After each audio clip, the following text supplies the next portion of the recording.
पाक सैन्याकडून पीओकेमध्ये नागरिकांना शस्त्र प्रशिक्षण देत असतानाचा व्हिडिओ व्हायरल।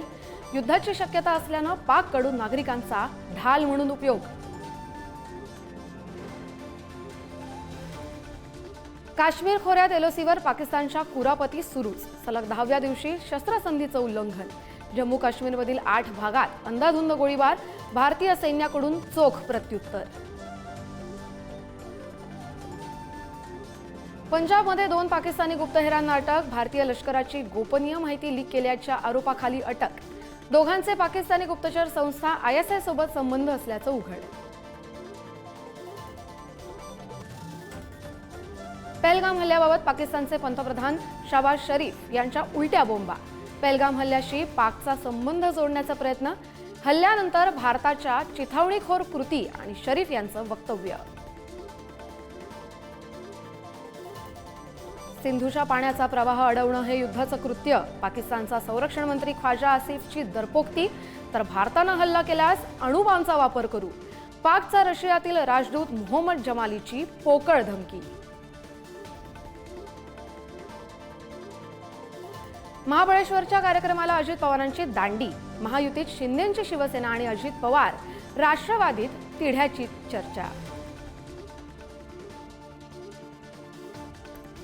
लाडकी बहिणी योजनेसाठी वळवलेला पैसा तुमच्या खिशातला होता का? संजय राऊतांचा मंत्री शिरसाटांना टोला। तर अजितदादा अर्थ खातं उत्तम चालवतात, राऊतांकडून कौतुक।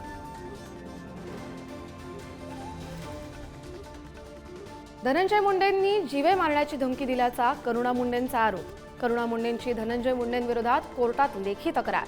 12 दिवसांपूर्वी धमकी दिल्याची ही माहिती।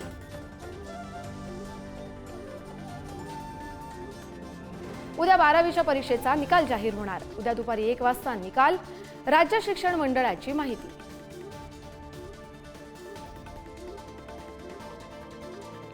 अमूल नंतर आता गोकुळचं दूधही महागलं। गोकुळच्या गाईच्या दुधात 2 रुपयांची वाढ। ग्राहकांच्या खिशाला मात्र कात्री।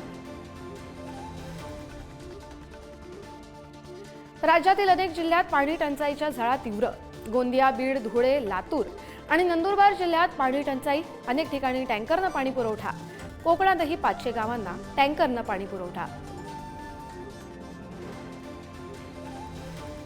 सातत्यानं वाढत असलेल्या सोन्याच्या दराला ब्रेक।